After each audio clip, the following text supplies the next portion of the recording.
మహబూబ్ నగర్ జిల్లా కేంద్రంలోని అయ్యప్ప కొండపై వెలిసిన ఏకశిల 18 అంబడి శ్రీ హరిహరసుత అయ్యప్ప స్వామి మహాపడి పూజ సందర్భంగా పట్టణపుర వీధుల్లో అయ్యప్ప శరణ ఘోషతో మారుమ్రోగింది.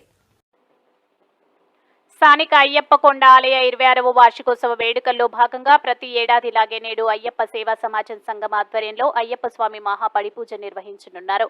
ఈ సందర్భంగా సుప్రభాత సేవతో పాటు ఆధ్యాత్మిక కార్యక్రమాలు నిర్వహిస్తున్నారు. 6 గంటలకు గణపతి పూజ, నవగ్రహ హోమం, 9:30 ఏర్పాటు చేసిన రక్తదాన శిబిరంలో మాలాధారులైన అయ్యప్ప స్వాములతో పాటుగా స్థానికులు స్వచ్ఛందంగా రక్తదానం నిర్వహించారు. ఇక ఇందులో ప్రధాన ఘట్టమైన స్వామివారి ఆభరణాల ఊరేగింపు, తూర్పు కమాన్ రామాలయం నుంచి హరిహరసుత అయ్యప్ప పల్లకి ఊరేగింపు కార్యక్రమంతో పాటుగా కలశ ఊరేగింపు అత్యంత వైభవోపేతంగా జరిగింది. ఈ సందర్భంగా అయ్యప్ప శరణు ఘోషతో పాటు భజనలు, కోలాటాలు, ఆటపాటలతో ఎంతో ఉత్సాహంగా అయ్యప్ప మాలాధారణ వేసిన భక్తులు, ప్రజలు పెద్ద ఎత్తున ఊరేగింపు నిర్వహించారు. ఈ కార్యక్రమంలో స్థానిక ఎమ్మెల్యే ఎన్ఎం శ్రీనివాసరెడ్డి, మాజీ మంత్రి శ్రీనివాస్ గౌడ్, పూర ప్రముఖులు పెద్ద ఎత్తున పాల్గొని స్వామివారి పల్లకిని మోశారు. అనంతరం సాయంకాలం 7 గంటలకు పుష్పాభిషేకంతో పాటుగా మాలాదారులచే భజన కార్యక్రమాలు, ప్రత్యేకంగా తిరుపతి వాస్తవ్యులు బ్రహ్మశ్రీ వెంకటేశ్వర చంద్రమౌళి శర్మ గురుస్వామి నిర్వహించే అయ్యప్ప మహాపడి పూజ కార్యక్రమం పాలమూరు పట్టణానికి ఆధ్యాత్మిక శోభను తీసుకువచ్చింది.